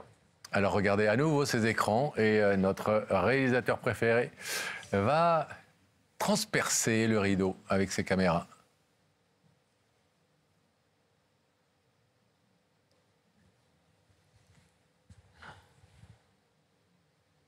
Je le savais. Ouais, je le savais, j'étais sûr. Vous connaissez ce monsieur? C'est mon père. Mathieu? Mathieu. C'est ça. Vous aviez un fort doute? J'étais persuadé. Maintenant, je vais voir ce qu'il a à me dire, mais... C'est vrai que vous n'êtes pas obligé d'écouter. Ah, j'ai envie d'écouter ce qu'il a à me dire. Oui? Ah oui, j'ai envie de voir. Mathieu, ça va être à vous de parler. J'ai envie de vous rajouter un petit bon courage comme ça, juste pour la route. Parce qu'on est solidaires. Salut Théo. Ça va? Ça va et toi? Ouais, ça va, moi. Alors, je t'ai fait venir ici parce que, voilà, comme tu viens de le dire, ça fait 2 ans qu'on se parle plus. 2 ans que j'ai plus trop de tes nouvelles. C'est compliqué. C'est compliqué. J'ai beaucoup de choses à te dire que j'ai pas eu l'occasion de te dire depuis quelque temps. D'abord que je suis fier de ce que tu es. Fier de ce que tu es devenu. Tu es une belle personne, ça se voit.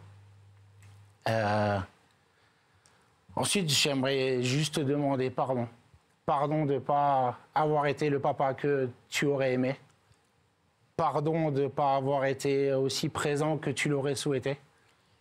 J'ai pas envie de refaire le passé parce que voilà, j'ai pris conscience de ce que j'aurais peut-être dû mieux faire. Maintenant, c'est fait, c'est trop tard.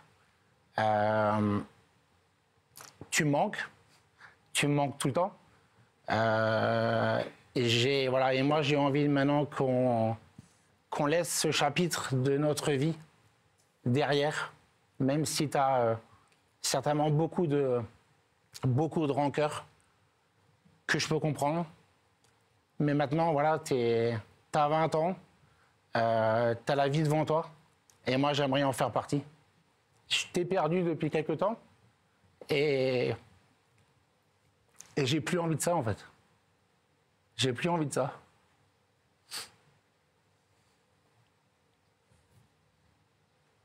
Ça me touche beaucoup ce que tu as fait, hein, vraiment, ça me touche. J'ai envie de recommencer quelque chose, mais ce ne sera pas tout de suite, ça c'est hors de question. C'est beaucoup trop tôt, c'est beaucoup trop facile de passer à la télé. Il y a des choses que tu n'aurais pas dû faire et dire que je te manque et que tu n'as pas de mes nouvelles depuis 20 ans, tu n'as pas non plus essayé d'en avoir avant. Tu n'as jamais été non plus fier de moi avant, c'est depuis maintenant que tu es fier de moi, mais ça c'est nouveau. Il y a plein de choses que tu as mal fait, que comme tu as dit, on ne changera pas le passé, mais tu as aussi créé une nouvelle vie sans arranger ton passé, et ça m'a beaucoup touché.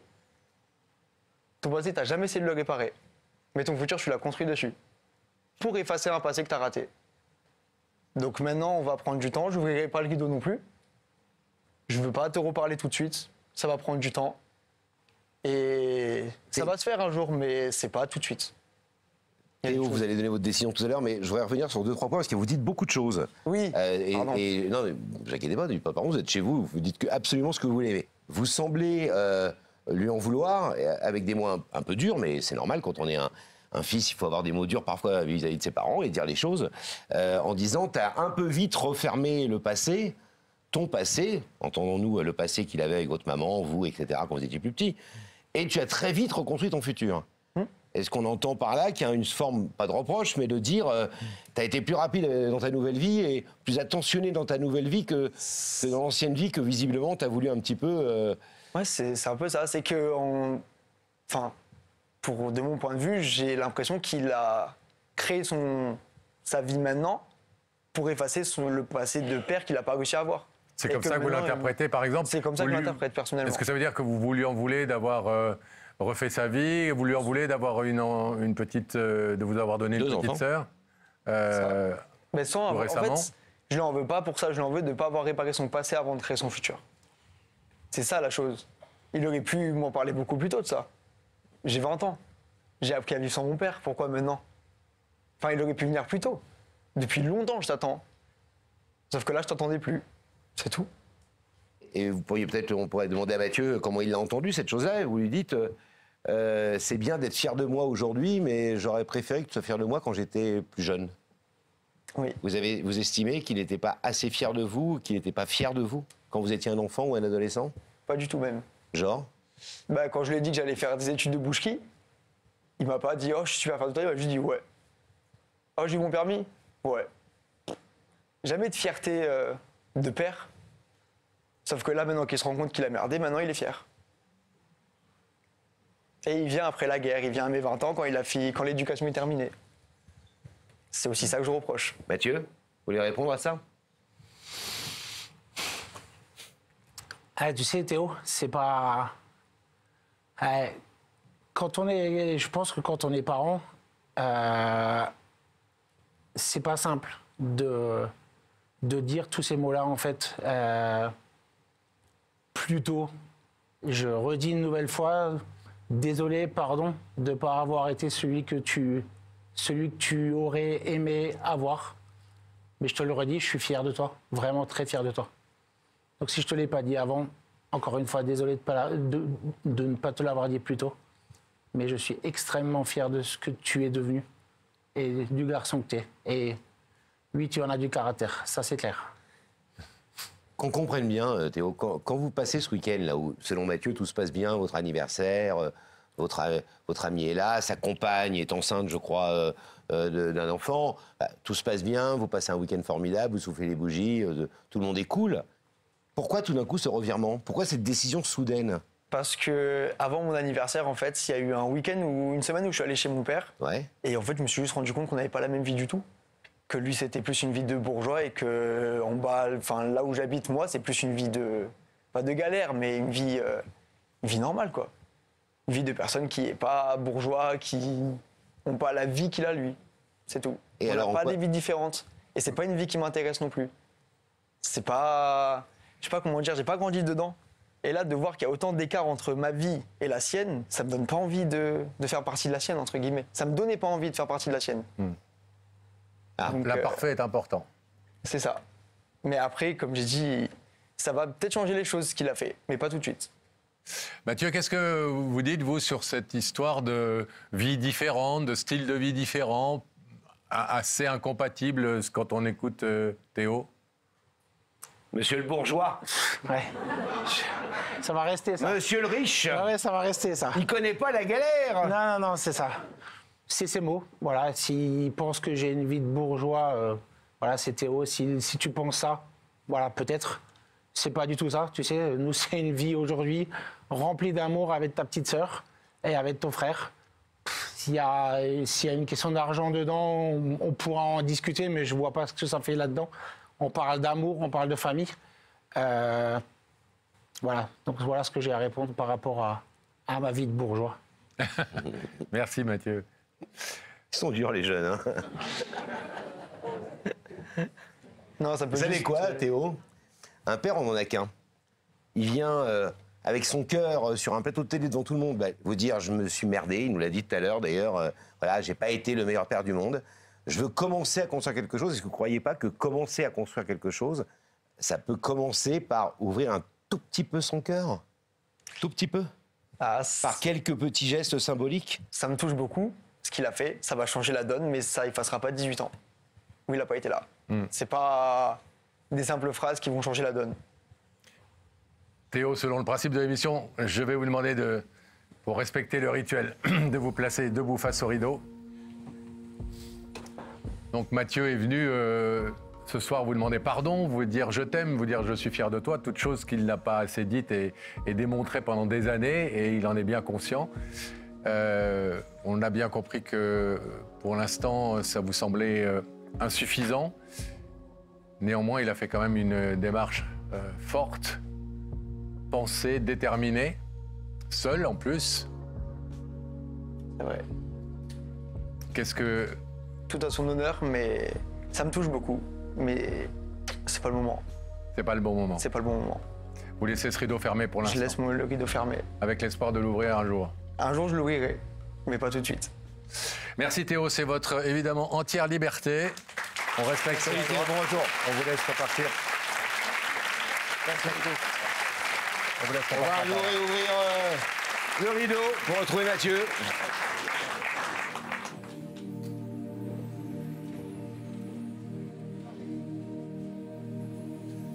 Venez nous rejoindre, Mathieu. Bon, moi, je trouve que le rideau, il ne s'est pas ouvert, mais il s'est quand même un peu ouvert. Bon. Je pense. Vous avez un garçon qui a un caractère fort, c'est plutôt une qualité, qui a manifestement pas mal de ressentiments et de manque, et qui a certainement été beaucoup peiné pendant son adolescence de votre absence. Quelque part, il veut vous le faire encore un peu payer. Mais je serai patient, comme je vous l'ai dit. Voilà, c'est pas moi le plus important, c'est ce que j'avais à lui dire. Oui. Voilà, je pense qu'il l'a entendu. Ouais, c'est pas tombé dans l'oreille d'un sourd. Il a besoin de temps, je vais lui laisser le temps. Moi, c'est pas... Voilà. On va vous laisser repartir. Soyez heureux en tout cas. Et voilà, tenez-nous au courant, bien sûr. Mais bon, oui, il savait ce qu'il voulait. Merci d'avoir poussé. Tenez-nous au courant. Merci.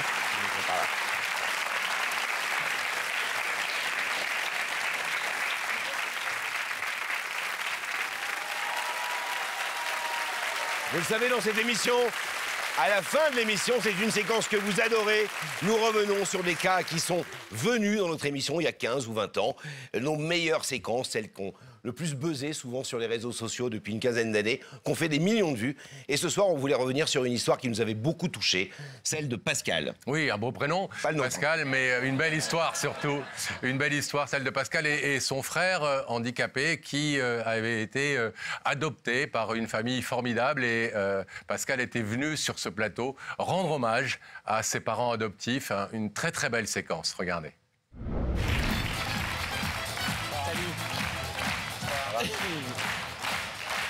Bonsoir Pascal, joli prénom. Bonsoir. On a le même, je crois, ouais. Joli prénom. Pascal, qui sont Françoise et Daniel? En fait, c'est ma famille d'accueil. C'est votre famille d'accueil? Voilà, je suis de l'ADAS, abandonné de naissance, avec un frère qui est autiste, un frère jumeau autiste. Et ces gens-là sont venus me recueillir à l'ADAS avec mon frère handicapé. Voilà. Il y a longtemps? Il y a 24 ans. C'est-à-dire quand vous aviez? 4 mois. 4 mois. Et c'est, Pascal, effectivement, grâce à Françoise et Daniel, et vous allez pouvoir nous expliquer et leur dire ce soir, merci pour ça, c'est grâce à eux, on va le découvrir avec ces images qui vont suivre, que votre vie et celle de votre frère Bruno a pu être heureuse. Regardez. Pascal et Bruno, 2 enfants, 2 petits garçons abandonnés qui se retrouvent à l'ADAS, condamnés à être séparés. Mais tout à coup, Daniel et Françoise entrent dans leur vie. Ils sont la famille d'accueil qui va leur permettre de rester ensemble, de ne pas être séparés. Ils se retrouvent ensemble au sein de cette famille déjà composée de 4 enfants. Daniel et Françoise vont prendre soin d'eux pour quelque temps seulement au départ. Jusqu'au jour où ils décident de les garder, de ne pas les abandonner à nouveau. Bientôt, Pascal et Bruno deviennent leurs enfants à part entière. 2 petites têtes complices, 2 faux jumeaux, mais de vraies âmes sœurs qui veillent l'une sur l'autre. Chacun vit dans son monde. Bruno est autiste et Pascal sera son ange gardien. Il sera toujours près de son autre, enfermé dans son handicap. Et puisque son frère ne parle pas, il parlera pour 2. Une présence et une complicité qui sublimeront chaque jour de leur enfance d'un sourire à jamais radieux. En accueillant Pascal et Bruno, en comprenant que l'on ne sépare pas de jumeaux, une famille a décidé que les liens du cœur valaient bien les liens du sang. Aujourd'hui, ils ont 24 ans, et grâce à l'accueil de ses parents, un jeune homme s'est ouvert au monde. Sous le regard protecteur et si patient de son frère, peu à peu la parole de Bruno s'épanouit, entre en scène. Il commence à faire des tours de piste.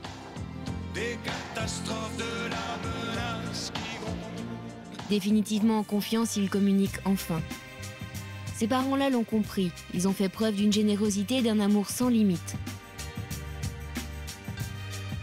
Ce soir, Pascal veut dire pour la première fois ces mots simples qu'il n'avait jamais prononcés avant à ses parents d'adoption. Papa, maman, c'est vous. Je vous aime.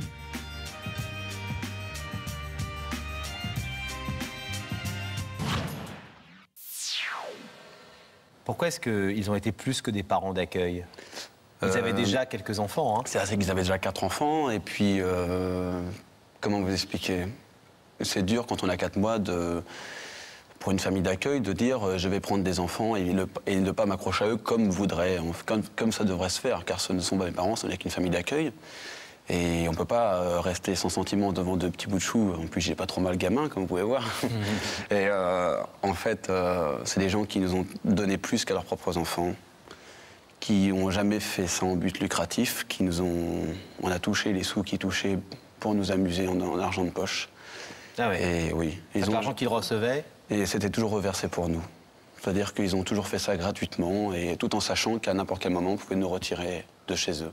De ce que vous savez de cette période, vous savez qu'ils ont eu le choix entre prendre qu'un seul des 2 jumeaux On a toujours, oui, bien sûr. Ils auraient pu choisir que de ne prendre que vous et pas votre frère? Moi et pas mon frère, oui, parce que c'est un petit peu la famille d'accueil qui choisit quel enfant qu'elle a envie de prendre. Et là encore, ils ont compris à quel point c'était important, même essentiel pour vous, de rester étroitement unis, soudés avec Bruno, qui avait peut-être encore plus besoin de vous qu'un autre frère. Je pense que c'est des gens, quand on part sur ce principe de prendre en famille d'accueil 2 enfants, avec un handicapé déjà, je pense que c'est des gens avec un cœur énorme. Et si seulement il s'était juste permis de le prendre et puis d'avoir la fonction de famille d'accueil, ça aurait déjà été bien. Mais non, ils lui ont donné des chances qu'il n'aurait pas pu avoir et s'en occuper personnellement. Et mon frère ne devait pas parler, mon frère parle, s'exprime. Ils nous ont donné plus que l'amour d'un père. Je pense que si je devais les comparer, pour moi, ce sont ces 2 anges descendus du ciel pour m'aider. Voilà. Votre frère qui est pour avec vous nous, aider. Votre frère qui est avec nous ce soir, qui a souhaité vous accompagner, Oui. qui est d'ailleurs souriant derrière et qui, j'imagine, partage complètement tout ce que vous dites en ce moment. Vous dites, je ne leur ai jamais dit je t'aime. Non, je suis très froid. Les enfants disent, nous on a des enfants et on sait que c'est pas toujours simple pour les enfants de dire je t'aime aux parents. Pourquoi est-ce que vous ne leur avez jamais dit d'une certaine manière je t'aime? Je vous aime. J'essaye de... En fait, je leur ai jamais dit, mais je leur prouve jour après jour en les aidant à mon tour. Faut savoir que moi, j'évite de me rentrer dans des émotions. Je mets une carapace devant moi pour éviter de souffrir. Et je pense qu'une fois qu'on l'a installée, cette carapace, c'est très dur à enlever. Et j'ai jamais su l'enlever, en fait. Il faut redéprogrammer, quoi. Voilà. Et puis, vous savez, quand on est habitué à une personne dure, qui met tout sous l'humour pour pas montrer les sentiments, on s'habitue à cette personne. Mais je peux plus rentrer dans ce jeu-là. Je peux plus ne plus être moi-même envers ces gens-là, en fait. Et c'est pour ça que je voulais vraiment symboliquement les emmener à cette émission, parce que il me faudrait des dizaines et des dizaines de vies pour leur rendre hommage. Donc je voulais vraiment marquer le coup, quoi. Là, d'un seul coup, avec Bruno derrière et à côté de vous, vous voulez en quelques secondes ramasser tout ce que vous n'avez pas forcément su dire pendant des années. Su ou plus leur dire, ou pas le courage surtout de leur dire, parce que c'est dur de se mettre devant eux puis de leur dire maman, papa, je t'aime. C'est pas comme ça que je voulais le faire. Et je suis peut-être la personne qui va aider mon frère à grandir plus tard, mais c'est mon rayon de soleil à moi aussi, mon frère.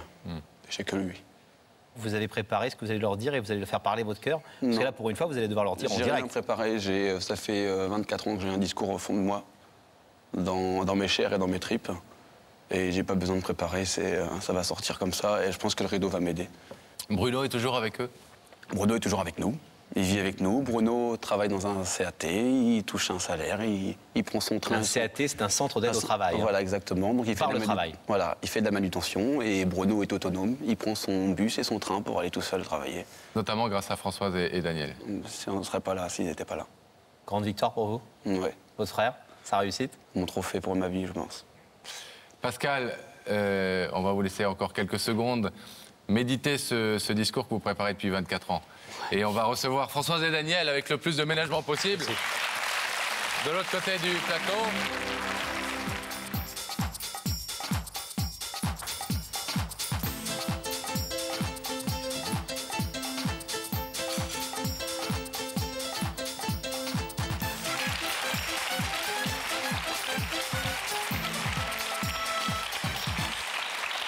Bonsoir Françoise. Bonsoir Daniel. On est très heureux de vous accueillir et de vous recevoir. Bonsoir madame. Laurent Fontaine, asseyez-vous. Bonsoir monsieur. Bonsoir. Laurent. Ça va? Ça va, oui, merci. Bon, vous venez pas trop loin? Comment? Vous venez pas trop loin? Non, dans la région parisienne. Longjumeau? Longjumeau. Oui. L'Essonne?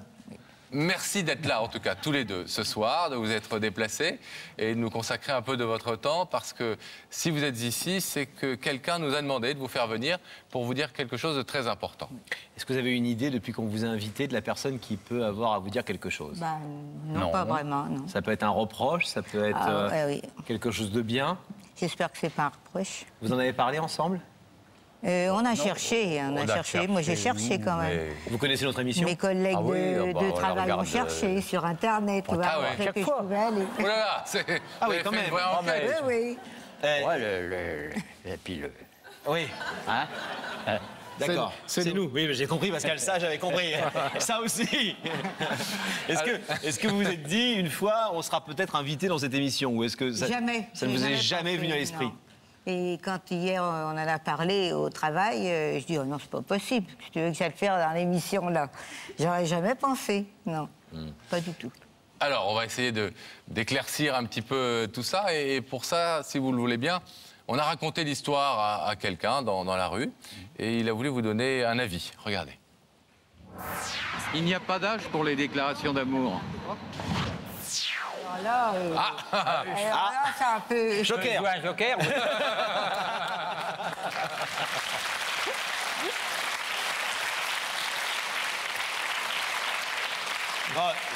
Je vous rassure, puis vous avez surtout un couple très uni. Oui. Mais dans cette émission, on ne présente jamais quelqu'un qui ne devrait pas être là, quelqu'un qui est là avec sa femme ou son mari. Donc pas d'inquiétude là-dessus. Mais il y a plein de façons d'aimer, vous le savez. Il n'y a pas que l'amour conjugal. Ça peut être, bien sûr. Est-ce que vous êtes habitué aux déclarations d'amour ensemble? Est-ce que vous en recevez beaucoup de la part des gens qui vous entourent? De la part? Des gens qui vous entourent? Ben non, pas vraiment, non. Et vous dites souvent je t'aime tous les deux? Comment? Vous vous dites souvent je t'aime tous les deux? Ça il y a longtemps que c'est terminé. Oh 48 ans, c'est rien. Là, c'est loin, ça. Alors, Daniel et Françoise, est-ce que vous voulez savoir quelle est la personne qui vous a fait sortir de votre jardin pour vous, Daniel, et de votre maison pour vous, Françoise, pour vous faire venir sur le plateau? Mais oui. Oui? Tous les deux? Ben oui. Alors, regardez cet écran. Son visage va apparaître dans quelques secondes. C'est Pascal. Ah oui. Vous connaissez ce garçon? Ah bah oui. Il vit avec nous depuis 25 ans maintenant. Il doit y avoir Bruno, son frère, qui est dans la salle. Qui n'est pas loin, il n'est pas loin, Bruno. Il est au travail ce soir, normalement? Bah oui, il m'avait dit. Qu'il était au travail, oui. S'il avait dit de mettre l'alarme où on travaille. Ah, j'espère qu'il l'a fait avant de partir, sinon... Vous vous attendiez à le voir? Ah non, pas lui, non. Non. Pas du tout. Vous avez une petite idée de ce qu'il est venu vous dire ce soir? Ben non, pas vraiment. Non, je vois pas ce qu'il est venu. Si. Peut-être nous dire, c'est peut-être lui qui est venu nous dire qu'il nous aime. Je sais pas. Ben oh. Pascal. Parce que Pascal, il est assez renfermé, il a beaucoup de mal à dire. Mais en fait, il l'a jamais fait, mais on connaît. Bah oui, il faut l'écouter. Pascal, on va l'écouter. Ouais, donc je vous ai bien menti, je suis désolé, c'est rare. Ça fait une semaine que Je suis un peu à droite, à gauche pour vous faire plaisir et vous rendre hommage. Vous m'avez apporté beaucoup.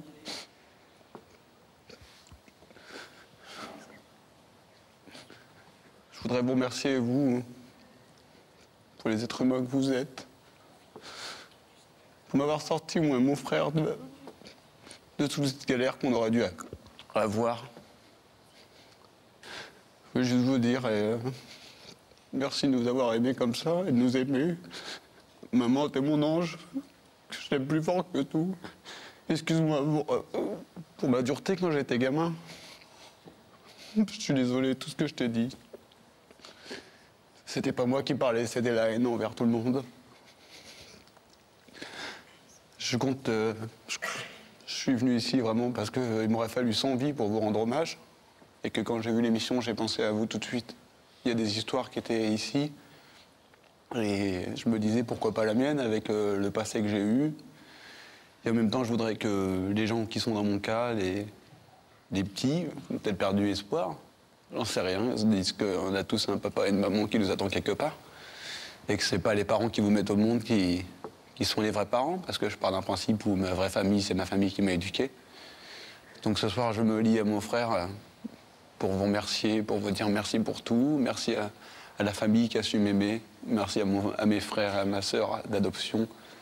Ils sont dans moi, ils sont dans mon cœur, c'est mon sang. Et je voulais juste vous dire que je vous aime très fort et que vous êtes ma famille à moi. Et que pour rien au monde, je veux vous quitter. Et que je ferai du mieux que je peux pour vous aider à avancer jusqu'à les moments de votre vie, parce que moi, maintenant, je suis là pour vous veiller sur vous. Et ben voilà, c'est la première fois que je vous le dis, parce que je suis, comme vous le savez, quelqu'un de très spécial émotionnellement, très dur, qui montre rien. Et pour moi, c'était dur de venir ici, parce que je me montre vraiment, et que je n'ai pas fait beaucoup. Et maman, merci maman. Merci pour tout. Je t'aime, ma petite maman. Donc, merci maman et merci papa. Merci pour tout et soyez toujours comme ça. Soyez aussi honnête que ça. Voilà. C'est tout ce que je peux dire, parce que j'arrive plus à parler, je suis bloqué. Mais merci de m'avoir pris, moi et mon frère, de ne nous pas avoir séparés et de nous avoir aimés comme vos propres enfants. Voilà, et pour ça, je pense que vous méritez le paradis. Voilà. Vous attendiez à cette déclaration? Non. Ah bah, Tout qu'on le connaît. Bon. Je suis contente en fait, de l'entendre. C'est vrai que c'est un garçon qui a beaucoup de mal à dire ce qu'il pense vraiment. Vous pensez mériter toutes ces très très belles choses, parce que je crois qu'on est tous très émus en entendant Pascal ce soir. C'est naturel. Tout ce qui était normal, tout ce qui était naturel. Hein, nous, c'est comme si c'était aussi naturel que ça, il y aurait moins d'enfants dans la détresse aujourd'hui. Quand ils ont eu 18 ans, on nous a demandé ce qu'on voulait faire. J'ai dit qu'on continue à les garder, voilà. Françoise et Daniel, Pascal a voulu vous rendre hommage. Pascal et Bruno, parce que Bruno est là dans le public, derrière Pascal. Ils ont voulu vous rendre hommage. Ce soir, cette émission sert aussi à ça, à dire des merci et à rendre hommage. On va vous demander de vous lever et de les rejoindre de l'autre côté du rideau. Qui va s'ouvrir, bien sûr.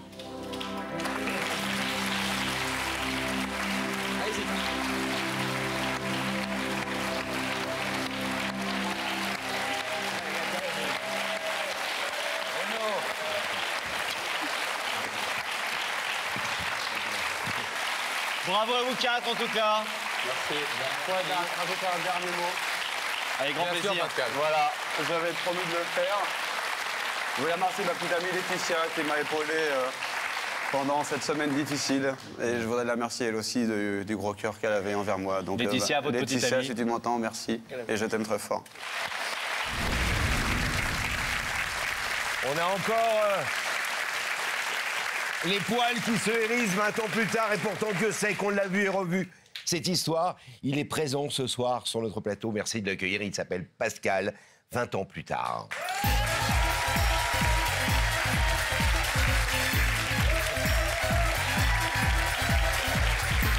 Salut Pascal. Ça va? Pascal. Ça va? Bah, assis-toi, regarde. Toujours le même, hein? Viens, sur la petite croix là. Je t'en prie, vas-y. Hop. Bon, Alors, Pascal. les images font mal, hein? Tu as perdu. Non, franchement. À l'époque, j'étais en sport-études judo, maintenant sport-études sumotori, mais c'est. Sport-études chouquette. Ouais, là-dessus, je suis au top. En revanche, t'as perdu un peu des cheveux. Ouais. Ça, c'est la sagesse. Je crois. Je pense que quand on dit les choses, on se libère. J'imagine que cette séquence, tu l'as revue, y compris peut-être avec Daniel et Françoise. Alors, ça a été difficile pour moi pendant des années de la revoir. Parce que je m'étais mis à nu et cette façon de me mettre à nu, c'était exceptionnel. Et j'étais toujours gêné encore aujourd'hui. Je suis toujours gêné à me voir. Ah ouais? Ouais, c'est l'ancien Pascal. Aujourd'hui, je suis plus posé, je suis plus le même. Quand je vois l'être qui était en souffrance, et aujourd'hui, je suis droit dans mes baskets. Ils m'ont apporté tout ce qu'ils ont pu toute leur vie. Et si je suis là aujourd'hui, c'est pour leur donner un dernier hommage. Parce que... Ils ont disparu? Ils ont disparu. Et Daniel et Françoise? Ouais, papa il y a 10 ans et maman il y a 4 ans. Je m'occupe toujours de mon frère Bruno. Je suis son tuteur. Mais c'est plus heureux. Aujourd'hui, il travaille, il est en foyer. J'ai tenu tout ce que j'ai dit. Déjà, je vais faire une parenthèse. Ces gens-là sont exceptionnels, mais il y en a d'autres. Bien sûr. Et moi, je suis le fils de personne à la base. Et je suis l'enfant de personne. Ces gens-là, ils prennent de l'amour, prennent leur courage et leur instinct. Et je suis sûr que c'est pas les seuls. Donc déjà, si je peux dire un mot, l'adoption, c'est pas facile. Non. Ouais. Se lancer là-dedans, c'est pas facile. On sait qu'avec ce qui se passe en ce moment, on a plus de femmes et d'hommes stériles. On est dans une vie un peu plus polluante et ça se sent dans la mise au monde. Dans la fécondité. Dans la fécondité, merci. Et il y a aussi cette option-là et c'est important. Il faudrait que ça s'allège un peu. C'est normal qu'il y ait des contrôles. Mais je suis le bel exemple que si demain je meurs, je veux retrouver les bras de ma mère d'adoption. C'est la seule qui compte. Ouais. La beauté de l'histoire, dans cette histoire, ouais. la petite histoire dedans, c'est que, et moi qui par exemple, Pascal connaît très bien cette fondation, parraine la Fondation Action Enfance, on sait que c'est une fondation qui regroupe des enfants dans des villages, mais qui les regroupe en fratrie. Parce qu'il faut savoir que quand on est abandonné ou quand les juges décident de vous retirer du milieu familial, bah c'est souvent les frères et sœurs qui sont séparés parce qu'il n'y a pas beaucoup de possibilités de réunir les frères et sœurs. Ouais. Et là, la beauté du geste de ces parents adoptants, c'est d'avoir réuni à la fois toi, d'avoir pris en adoption, mais d'avoir également récupéré ton petit frère qui était un enfant un peu plus compliqué à gérer pour des parents adoptants. C'est ça, il y a la barrière du handicap. Là, moi, je cumulais, si vous me prenez un jeu... je partais avec pas mal de petits soucis. Sauf qu'aujourd'hui, moi, j'ai fini le jeu. Certains ne l'ont pas fini parce que chaque étape est compliquée pour eux. Moi, l'étape, je la passe tranquille. On m'a donné les bases. Aujourd'hui, j'élève mes enfants comme ma maman m'a élevé. Tu as combien d'enfants aujourd'hui? J'en ai 3. Toujours avec Laetitia qui était sur le plateau il y a 24 ans. Alors, on n'est pas mariés, je lance un ultime appel. Écoute, il n'est jamais trop tard pour donc, on est sur le plateau chez toi. Hein. Voilà. Donc, Laetitia, 24 ans maintenant, on peut y aller. On peut y aller. Une fois, j'ai demandé à la sortie de l'émission, elle m'a dit c'est trop tôt. Elle m'a fait 3 enfants, c'est toujours trop tôt. Vous avez vu l'état du bonhomme, bientôt il sera trop tard. Si tu as besoin d'un rideau, il y en a un pour toi. Et vous êtes très heureux sans être mariés. On est très heureux, sauf qu'elle a fait de moi un père, elle m'a fait avoir une famille. Aujourd'hui, j'ai un arbre généalogique que je n'avais pas avant. Revenons 2 secondes sur la séquence. C'est beau ce qu'il vient de dire. Hein. Aujourd'hui, j'ai un arbre généalogique que je n'avais pas avant. Ce passage sur le plateau d'Il y a que la vérité qui compte, il y a 20 ans déjà, ça a été un moment très important pour tes parents adoptifs. Comment ils ont vécu ça après? Je vais vous expliquer. Déjà, pour moi, c'était une ouverture à l'émotion que je n'arrivais pas à sortir. Ah, on le voit. Moi, la femme, c'était l'abandon. Hein. Et cette maman, avant cette émission... Elle donnait, et moi, je lui mettais des gifles, on va dire, mentales. Ouais, t'as été un enfant, un adolescent très difficile. Le sport études judo, c'était pas pour rien. C'était une canalisation, c'était extraire toute la rage. Et quand j'ai fait cette émission, j'ai pu la regarder et dire, j'ai fait ce qu'il fallait. Et après l'émission, du coup, ça m'a ouvert, j'ai pris soin d'elle. Elle avait partie d'un cancer, d'une leucémie, mon papa d'un pancréas. Je les ai accompagnés jusqu'au bout, je les ai fait placer dans un logement. On a aidé au loyer avec mon frère. Ils n'ont pas sorti un loyer pendant 10 ans, j'ai rendu. Et surtout, il y a eu un deuxième impact. C'est qu'aujourd'hui, j'ai 3 enfants. Je vais avoir une fille qui a 18 ans, 14 ans. Donc j'ai 2 filles et un petit garçon, Léna, Amy et Samuel, que j'embrasse. Ils ont tous leur deuxième prénom, le nom de papa et maman. Mais surtout, ça a permis à Samuel, qui est né en 2013, de voir une vidéo de son papy qu'il n'a pas connu du tout, avec ce petit air rieur. Voilà. Donc ça, je vous remercie. Magnifique souvenir. Et puis, on fait notre happy end, parce que dans 20 ans, je ne sais pas où je serai.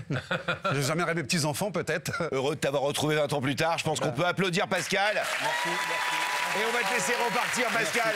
Merci mille fois d'avoir été sur notre plateau ce soir. Merci, Pascal. Laurent, sois heureux. C'était un plaisir. Regarde, on va par là, fais gaffe.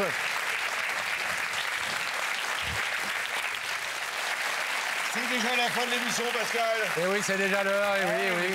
Il faut vous quitter, mais c'est très provisoire. Rassurez-vous, on se retrouve très très vite, bien évidemment, sur C8. Et on sait que vous serez au rendez-vous. On va saluer Rebecca et Sam. Eh bien, on vous salue aussi. Bon.